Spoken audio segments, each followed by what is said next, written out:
আসসালামু আলাইকুম প্রিয় viewers, welcome back to my channel. আশা করি সকলে ভালো আছেন, সুস্থ আছেন। অনেক নারী এবং পুরুষ আপনারা জানতে চেয়েছিলেন যে সেক্স করার সময় মুখের লালা বা থুতু ব্যবহার করা যাবে কিনা, অর্থাৎ সেক্স করার সময় এই মুখের লালা বা থুতু এটা পেনিসে মেখে এই স্ত্রীর ভ্যাজিনাটা পিচ্ছিল করা যাবে কিনা এবং এতে কোনো ক্ষতি আছে কিনা। তো এ বিষয়ে চিকিৎসা বিজ্ঞান বর্তমান সময়ে যে তথ্যগুলো পেয়েছে আর প্রাচীনকালে যে পদ্ধতি, দুইটার সমন্বয়ে আলোচনা করব। তো যখন পৃথিবীতে কোনো ভ্যাজাইনা শুষ্কতা দূর করার জন্য কোনো পিচ্ছিল পদার্থ বা লুব্রিকেন্ট আবিষ্কার না হয়েছিল, তৎকালীন সময়ে কিন্তু মানুষরা যারা ছিলেন তারা কিন্তু স্ত্রীর সাথে যখন সহবাস করতেন, সহবাসের সময় স্ত্রীর ভ্যাজাইনাটা পিচ্ছিল করার জন্য মুখের লালাটাই ব্যবহার করতেন এবং তারা কিন্তু এটা ব্যবহার করেই কিন্তু যৌন মিলনটা সম্পন্ন করতেন। তবে বর্তমান সময়ে চিকিৎসা বিজ্ঞানের যত উন্নতি হয়েছে এবং এই বিষয়টা নিয়ে যত গবেষণা করা হয়েছে, গবেষণায় একটা বিষয় উঠে আসছে যে যদি কোনো দম্পতি সহবাস করার সময় মুখের লালা বা নিম্নমানের জেল ইউজ করেন, তাহলে স্ত্রীর বাচ্চা কনসেপ্ট করার সক্ষমতা কমে যায়। অর্থাৎ যখন আপনি মুখের লালা বা নিম্নমানের জেল ইউজ করে সহবাসটা করবেন, তখন ওই অবস্থায় সহবাসের শেষে যখন আপনি বীর্যপাত করবেন, বীর্যপাত করার ফলে বীর্যের মধ্যে যে শুক্রকীটগুলো থাকে, এই শুক্রকীটের গতি এটা কমে যায়, যার ফলে স্ত্রীর ফ্যালোপিয়ান টিউব দিয়ে একেবারে গর্ভমূল পর্যন্ত শুক্রকীটগুলো যাওয়ার যে সক্ষমতা এটা কমে যায়, যার কারণে দেখা যায় স্ত্রী বাচ্চা কনসেপ্ট করতে পারে না বা সহজে বাচ্চা কনসেপ্ট হয় না। আর দ্বিতীয় নম্বর যে সমস্যাটা দেখা যায় সেটা হচ্ছে সকল পুরুষরাই কিন্তু সহবাসের পূর্বে উত্তম রূপে পরিষ্কার পরিচ্ছন্নতা অবলম্বন করেন না বা হাইজিন মেনটেন করেন না। অনেক পুরুষ দেখা যায় প্রচুর পরিমাণে দিনের মধ্যে বিড়ি খাচ্ছেন, সিগারেট খাচ্ছেন, গাঁজা, ইয়াবা, বিভিন্ন প্রকার মাদক, মদ এগুলো সেবন করতেছেন। অনেকে দেখা যাচ্ছে গুল, পান, জর্দা এগুলো খাচ্ছেন। আবার অনেকে দেখা যাচ্ছে যে ঠিকমতো দাঁত ব্রাশ করছেন না বা পরিষ্কার পরিচ্ছন্ন করছেন না।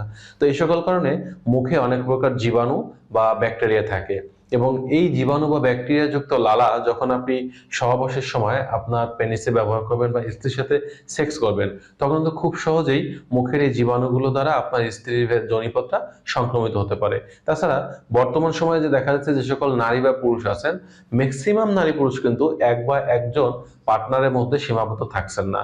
তারা এক বা একাধিক নারী বা পুরুষের মধ্যে পরকীয় সম্পর্কে লিপ্ত হচ্ছেন এবং এই যে একজন নারী বা একজন পুরুষ যখন পরকীয় সম্পর্কে লিপ্ত হচ্ছেন, ধরুন হাজবেন্ড খুব ভালো কিন্তু স্ত্রী যদি পরকীয় আসক্ত নারী হয় এবং এ যদি এক বা একাধিক পুরুষের সংস্পর্শে যায়, তাহলে দেখা যায় সে কিন্তু একটা যৌন রোগে আক্রান্ত হতে পারে এবং যখন আপনি লালাটা ইউজ করে সহবাসটা করবেন, তখন খুব সহজে কিন্তু স্বামীও সে ধরনের যৌনবাহিত রোগে আক্রান্ত হওয়ার ঝুঁকিটা বেড়ে যাবে। আবার স্বামী যদি সেম ভাবে যৌনবাহিত রোগ যেমন গনোরিয়া, সিফিলিস, এসটিডি, এইচআইভি তে আক্রান্ত থাকে, তাহলে তার মুখে লালা দ্বারা যখন সে সহবাস করবে, তখন স্ত্রীর যোনিপথটা কিন্তু খুব সহজেই এই ধরনের যৌনবাহিত রোগে সংক্রমিত হয়ে যাবে। তো এই ধরনের যৌনবাহিত রোগে যখন সংক্রমিত হবে, তখন দেখা যাবে একটা পর্যায়ে স্বামী বা স্ত্রী যে কোনো একজনের এই সংক্রমণ অবস্থা বৃদ্ধি পেয়ে মৃত্যুর ঝুঁকি তৈরি করতে পারে। তো এই জন্য লালাটা ব্যবহার না করাই ভালো। আর তৃতীয় নম্বর যে সমস্যাটা দেখা দেয় সেটা হচ্ছে যে সকল দম্পতি মুখের লালা ব্যবহার করে সহবাসটা শুরু করেন বা যোনিপথটা পিচ্ছিল করেন, তাদের এই মুখের লালা ব্যবহার করার যখন সেক্স করতেছেন, সেক্স করার পরে দেখবেন যে একটা উৎকট দুর্গন্ধ আসে, একটা ব্যাড স্মেল আসতে থাকে। এতটাই দুর্গন্ধ থাকে এই বিষয়টা যে আসলে পরবর্তীতে স্ত্রীর সাথে সেক্স করার যে ইচ্ছা শক্তি, ভালো লাগা, এটা কিন্তু অনেক সময় হারিয়ে যায় বা কমে যায়। এজন্য মুখের লালা বা এই ধরনের নিম্নমানের যে ভ্যাজাইনাল যে জেল আছে বা লুব্রিকেন্ট গুলো আছে, এগুলো ব্যবহার না করাই ভালো। এখন অনেকে প্রশ্ন করবেন যে তাহলে আমরা যোনিপথ পিচ্ছিল করার জন্য কি করতে পারি?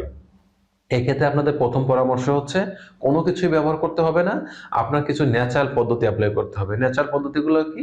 আপনি সহবাসে মেন পেলেতে যাওয়ার আগে যখন ফোর পেলেতে থাকবেন, তখন স্ত্রীর যে স্পর্শকাতর অঙ্গগুলো আছে, যেমন তার ঘাড়, ঠোঁট, গলা, কান, কানের লতি, ব্রেস্ট, ব্রেস্ট নিপল, তার নাভির আশপাশের এলাকা, তার ক্লাইটোরিস বা তার উরু বা নিতম্ব, এই যে স্পর্শগত জায়গা যেখানে আদর, চুম্বন, মর্দন, চাকিং করলে প্রচুর পরিমাণে স্ত্রী উত্তেজিত হয়, এই জায়গাগুলো প্রচুর পরিমাণে সময় নিয়ে, পর্যাপ্ত সময় নিয়ে আপনি আদর করতে থাকুন। আদর করার ফলে দেখা যাবে যে আপনার স্ত্রী যখন উত্তেজিত হবে, তখন তার ভ্যাজিনার দুইটা ওয়াল কামরসে ভিজে একেবারে রসালো সিক্ত হয়ে যাবে।